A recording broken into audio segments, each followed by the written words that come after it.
Everyone, मैं सत्यम Awasthi banker और मेरी घर की गुल्लक में आप सबका स्वागत है।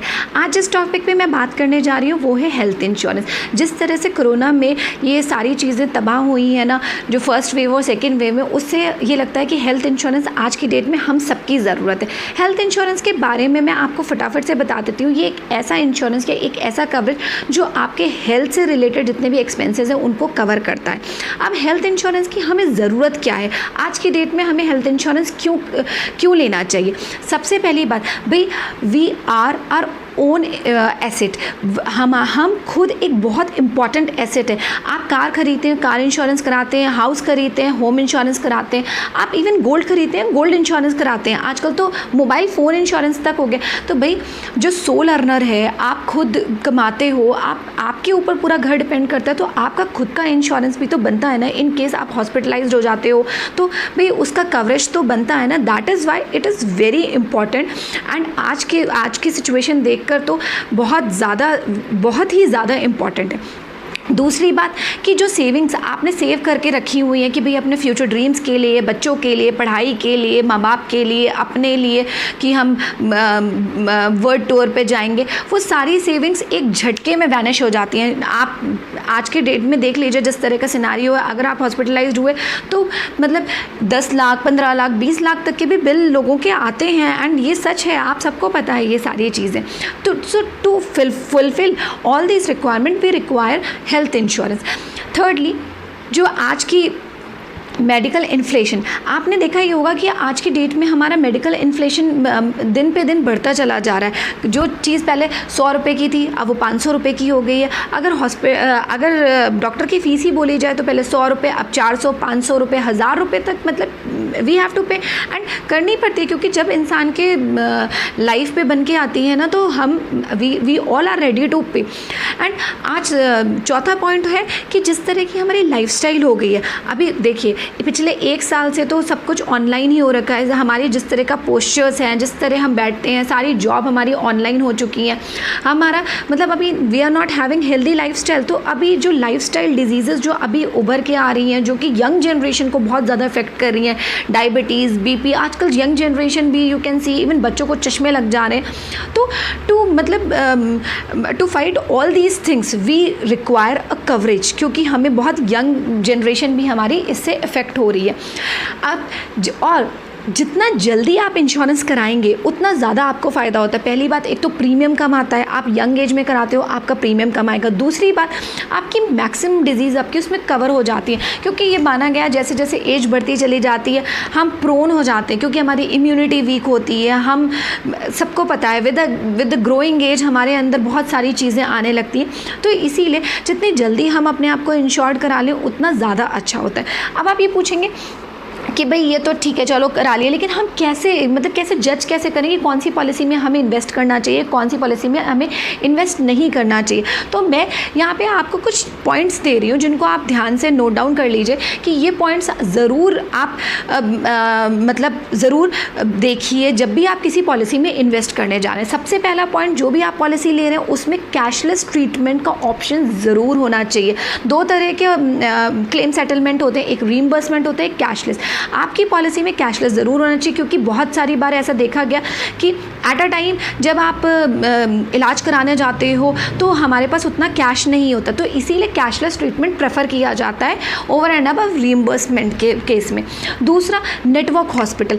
जितनी अच्छी पॉलिसी होती है उतने अच्छा नेटवर्क, मतलब उतने ज़्यादा और उतने अच्छे हॉस्पिटल उसमें नेटवर्क हॉस्पिटल्स में आते हैं। अब सपोज़ करिए मैं यहाँ पे हूँ, लेकिन जो मैंने पॉलिसी ले रखी है उसके हिसाब से जो network hospital, nearest network hospital 40 kilometres दूर है, तो मेरी पॉलिसी का कोई ज़्यादा बेनिफिट मुझे होगा नहीं। अगर मुझे अर्जेंट रिक्वायरमेंट हुई तो मुझे तो पास के हॉस्पिटल में जाना पड़ेगा। तो you just check it out कि जो भी पॉलिसी ले रहे हैं वो कौन सी जगह पे आप रहते हो उस हिसाब से होनी चाहिए। तीसरा, coverage for pre and post hospitalisation. आजकल मैक्सिमम पॉलिसी देती हैं कि प्री एंड पोस्ट हॉस्पिटलाइजेशन जो चार्जेस होते हैं, जैसे कोई भी ट्रीटमेंट कराने से पहले आपकी बहुत सारी रिपोर्ट्स आनी होती हैं, एंड इवन आफ्टर ट्रीटमेंट भी आपको फिजियोथेरेपी की वगैरह की ज़रूरत पड़ती है।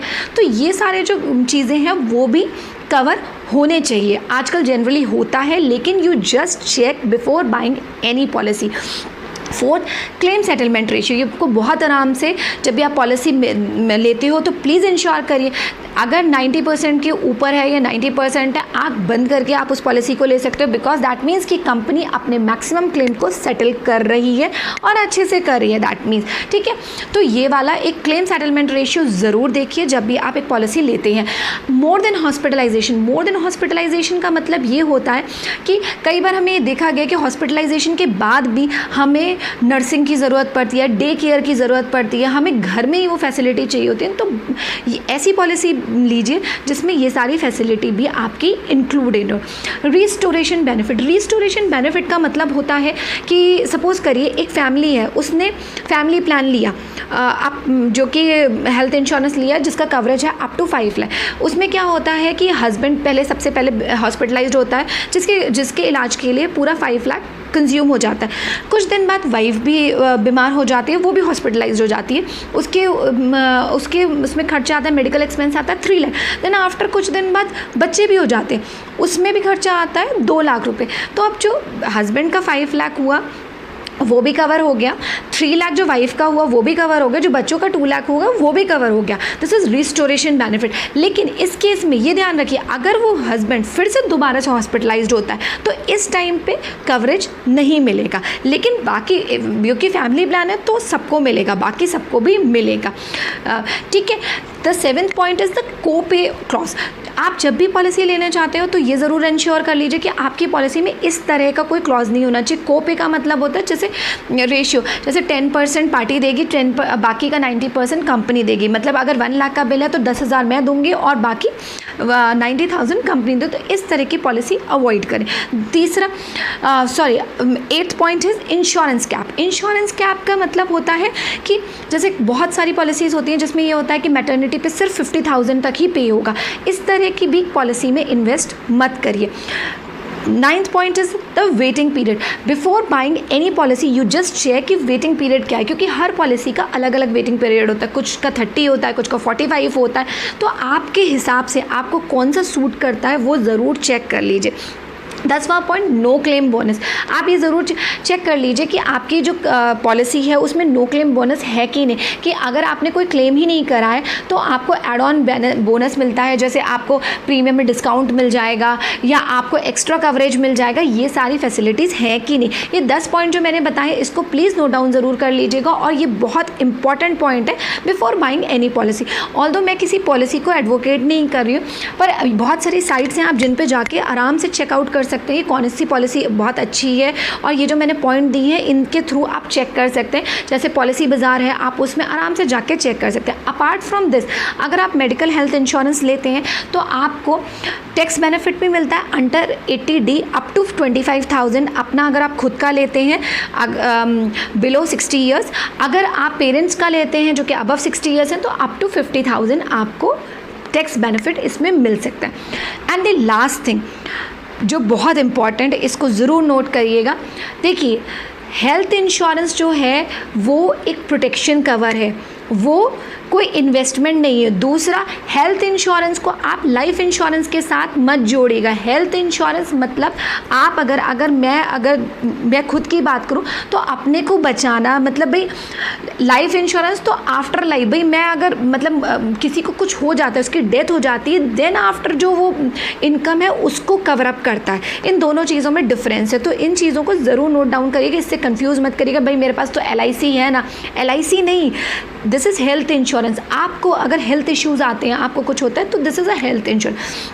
And the second thing, the most important thing, कि कभी भी आपको कोई डिजीज़ है तो उसको कभी हाइड मत करिए, क्योंकि बहुत बार देखा गया लोगों ने हाइड करा, बट एट द एंड जब आपका क्लेम उसके लिए जाता है, सेटलमेंट के लिए जाता है, तो वो डिसऑनर हो जाता है। क्योंकि देखिए आजकल मेडिकल लाइन इतनी एडवांस हो चुकी है कि सब कुछ पता चल जाता है कि आपको प्रीवियस प्रॉब्लम्स थी ये सारी की नहीं।